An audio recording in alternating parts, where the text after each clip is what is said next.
them out the block where we really gang, where we don't never speak a word, we just let it bang. That's life up in the Vario where we could never hang. It's that before dishonor, swear to God I'll never rank. And boy, I'll never break, I'm built for this just like a tank. You diss me once, homie, you won't get another chance. And I won't even speak a word, I'll just let it blast. I put that on the Vario, homie, that I'm down to smash. And you come and test the water, see if it don't crack. And real G's never switch up, never take the stand. A real G keeps it solid, never rolls with rats. I'm true to the code, homie, never looking back. And ain't no dirt up in my name, homie, those are facts. I keep it G, homie, I don't never have to act. Ain't nothing like these suckers on the net that's spitting cats. Boosting up their name for the fame is considered trash. You already knew on where I stand. With the homies posted in the Vario daily packing strats. Boy, la vida loca, it be crazy in my habitat. Dead before dishonor is my code and ain't no turning back. Dead before dishonor is my code and ain't no turning back. G-File. Alright, now starting off right here and keeping the Inland Empire moving. We have one of the most largest neighborhoods, recognized, large, made the news several times, roofless neighborhood. You know, these guys are with the business. You definitely hear about them. Give law enforcement a hard time. Law enforcement, you know, sees them as a serious threat. Is the Vario, Ontario Vario Sur, or South Ontario, but it's known as OVS. That's Ontario Vario Sur. But this is two neighborhoods broken. This is one neighborhood, but broken up into two different neighborhoods. You know, for whatever reasons, you know, they weren't seeing eye to eye, and it just ended up becoming the cliques going at it with each other. You know, like some neighborhoods, you know, it tends to happen, like Pacoimo Treces or Casablanca, and certain other hoods, you know, where they just don't see eye to eye. KWS, another one, and they just end up, you know, beefing it and going their different ways. You know what I mean? But Ontario Vario Sur, from what I have read, it has, well, from the records that are out there, that there's up to more than 2,500 members of this neighborhood. So more than 2,500. You know, they have several cliques, you know what I mean? And I can see why, because, you know, Ontario is pretty large, you know what I mean? It's not a small area.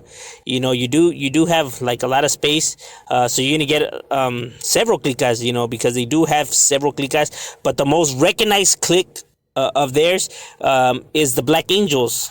The Black Angels is the clique that you definitely hear about, you know. Then there's other cliques like the Belmont, the Sunkish Street. So you do have other cliques, but the Black Angels is you know, the one that's recognized, and their neighborhood is massive, but that's only because it's split into the two different cliques. But essentially, their neighborhood is from Philadelphia Street, I would say, from Philadelphia to Cypress Avenue. From Cypress Avenue, I would say that it extends all the way to San Antonio. From San Antonio, it stretches all the way to I would have to say, to Hope Boulevard. Their neighborhood still stretches down to Benson Avenue. From Benson Avenue, I would have to say is west of G Street. So as the west of G Street, from the west of G Street, I would have to say it extends all the way to Campus Avenue, all the way to 6, and from 6 all the way to the San Bernardino Freeway. You know, and heading all the way still down to Vineyard Avenue and back to Hope Boulevard. So everything that's in the middle, which is, like I said, a massive amount of turf, is their neighborhood, you know, where you can find them roaming around and stuff like that. But the heart of their hood, their main domain, their dojo and all of that, you know, where it be on and cracking, you can find them more like on Sunkiss Street. You can find them on Belmont Street, you know, areas like that. You know, where the Black Angels, you know, roam around. They're well connected, well respected, have been around already since the 50s. So an old school barrio, like I said, large, because they have so many numbers. I mean, newspapers, you know, law enforcement has thrown everything in the kitchen sink at these guys. You know what I mean? You guys can check the reports for yourselves. I'm telling you, the Black Angels ain't playing, homie. You know, they're well notorious, large. You know, like I said, people, you know, think of places like Ontario and they think like, oh, like, well, they, you know, not that much could be cracking over there. But let me tell you, it's cracking. You know, right here in the south of Ontario. You know what I mean? Where they be roaming around throughout, you know, Mission Boulevard through, um Francis Street, through Phillip Street, D Street, you know, all of that, you know, is their domain. You know what I mean? And like I said, the Black Angels is the main clique that you hear about these, you know, from this neighborhood, the largest, the most known and well recognized. You know what I mean? And they be right there representing. You know, they're the largest, you know, of the cliques and. You know, be holding it down. But that's what's up with the Ontario Vario Sur, south of Ontario, representing right there. And now, the other half of Ontario Vario Sur, that's old school. You know, still, like I said, it was the same neighborhood that broke off into different. They just seen a different eye to eye, but it's still the same hood. Yeah, Ontario Vario Sur Earth Angels. So not to be confused with the Black Angels, the Earth Angels. The EAS, the other one's the BAS. This is the Earth Angels. Now the Earth Angels is also old school, not as old as the Black Angels, but you know, roughly an old clique of theirs as well. And them and the Black Angels just didn't see eye to eye, you know, for whatever reason, and then tensions built between both groups, and you know, it created beef, and it created you know, the neighborhood to be split in two. You know, with the Black Angels going at it with the Earth Angels. And no, I'm not making that up. This is legit, you know what I mean? I know because of the names and everything like that, but legitimately that is what happened. And, you know, they're in the same area as, you know, the Black Angels, you know what I mean? Right there on Sunkiss and all that. They're the more smaller one of the two. Obviously, the Black Angels the most dominant one.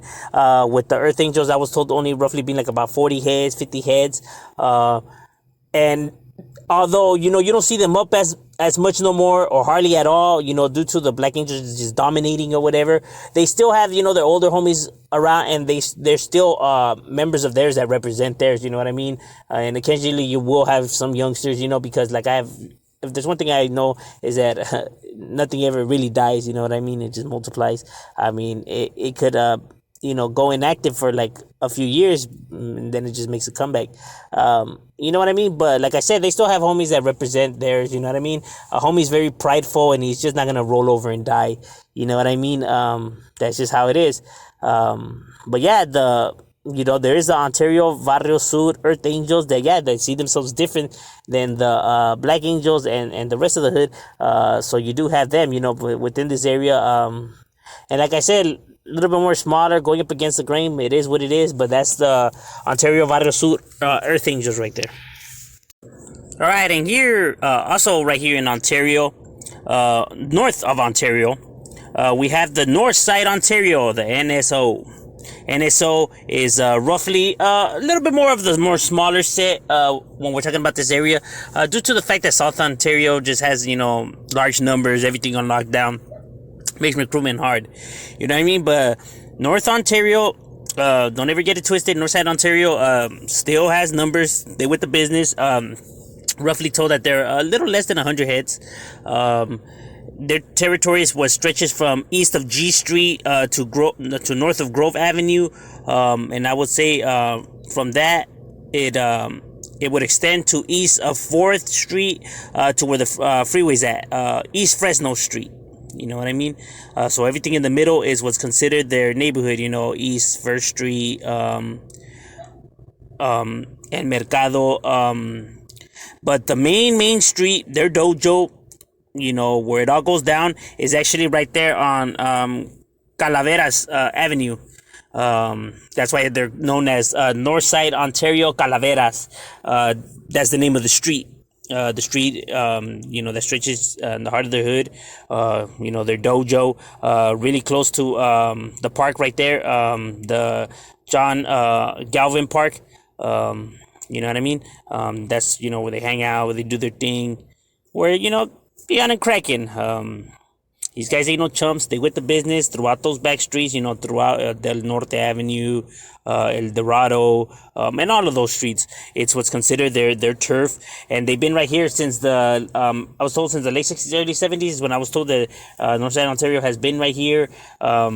And they're not, you don't see them up as much as no more, and you don't see them like up like that, you know what I mean? They're more like a tight-knit family neighborhood that just backed each other up and just handles their business, you know what I mean? And so they still have members around, and you can still catch them up and representing right there for that Northside Ontario. But that's what's up with Northside Ontario, repping it for them.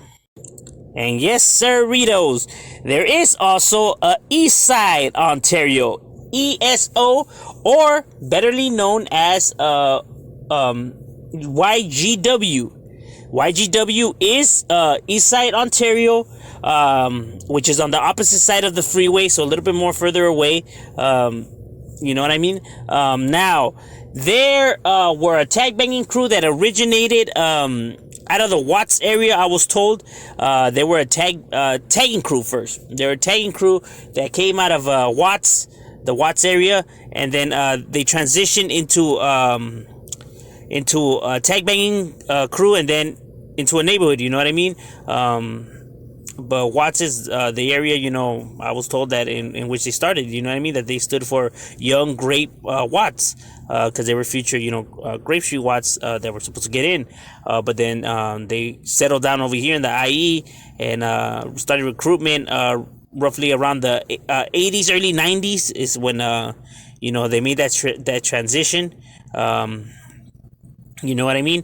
And then they turned it into, because, then they made it stand for Youth's Gone Wild. And then it turned into Eastside Ontario 4th Street Youth's Gone Wild. You know what I mean? So that's how they write it, Eastside Ontario 4th Street YGW is how you see it up. You know what I mean?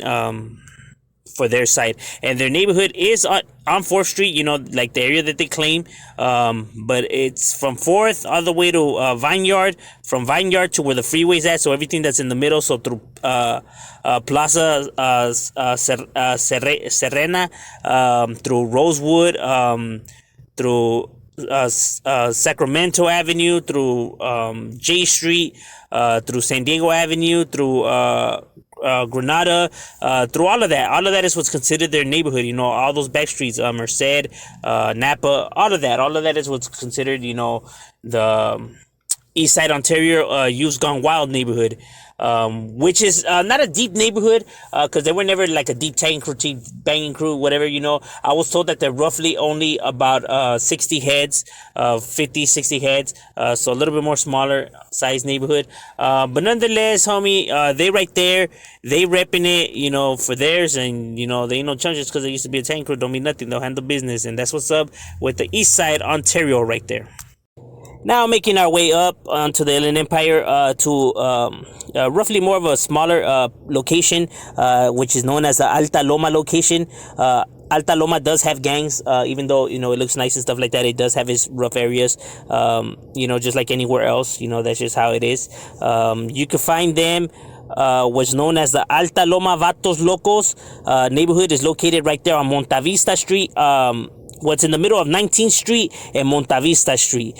That is their neighborhood, their location by Vista Drive, Glen Drive, Sierra Drive, Hamilton Street, and all of that. That's what's, by the schools.